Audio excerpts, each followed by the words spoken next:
Today, we're diving into the one battle that really defines your entire life. And no, it's not some external fight against the world. It's the war that's happening right now inside your own head for control of your mind and who you really are. And this quote, it just hits the nail on the head. That little voice in your mind, you know the one that amplifies all your doubts and fears, that can be your greatest enemy. But it can also be your most powerful tool if you learn how to master it.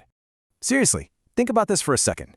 The things that drive you, the beliefs you hold, are they genuinely yours, or are they just part of a costume you've put on to fit in and get by? So here's the game plan. First, we're going to uncover that war happening inside your head. Then we'll break down what identity even is. After that, we'll get into the mindset and the tools you need to actually win. And finally, we'll talk about what victory really, truly looks like. Okay, let's jump in. Section 1.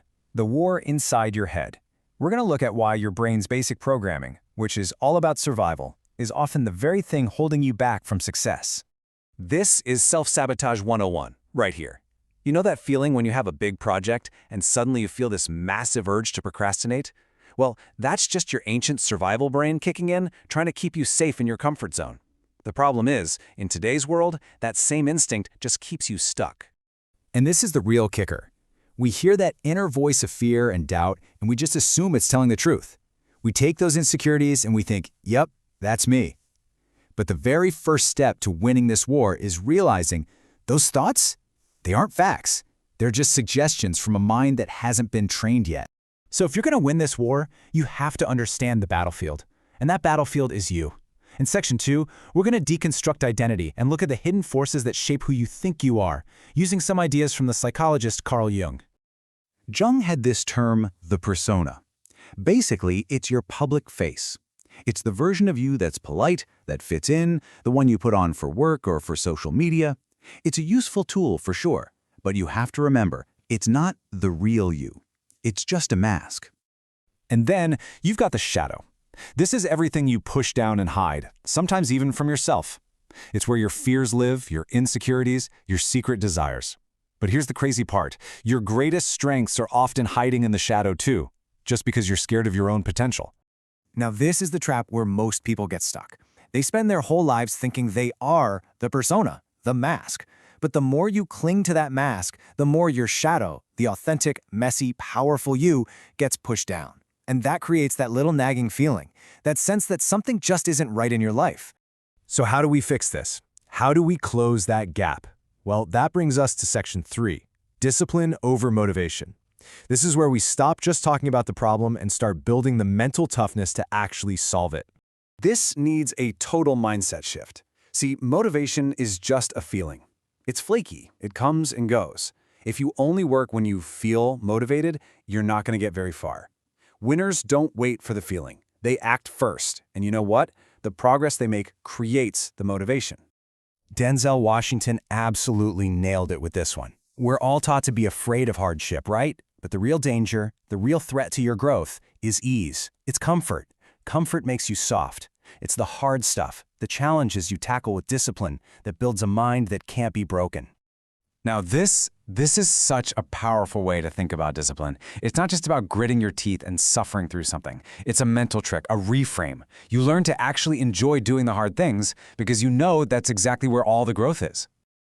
And at the end of the day, it all boils down to this. This isn't about being better than the person next to you. The only competition that matters is you today versus you yesterday.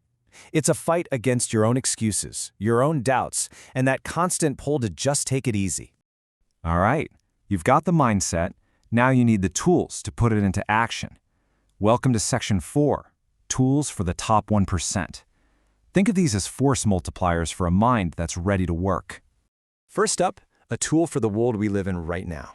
To really get an edge, you've got to use everything you've got. This little framework helps you get way ahead of the curve with AI.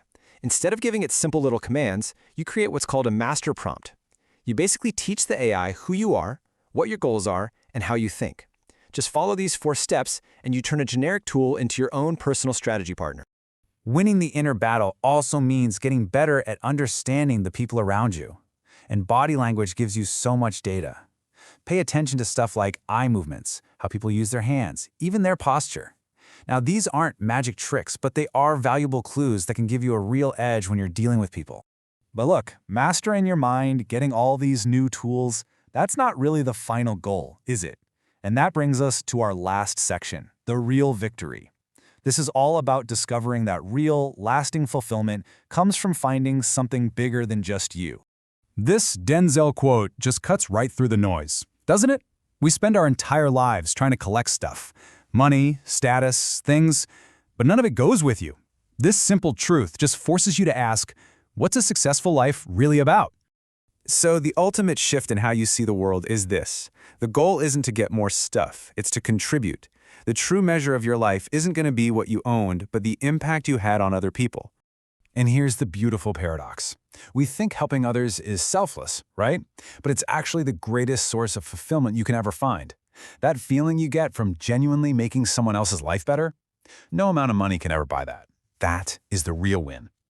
So the war is inside your head. You have a choice, the pain of discipline or the pain of regret.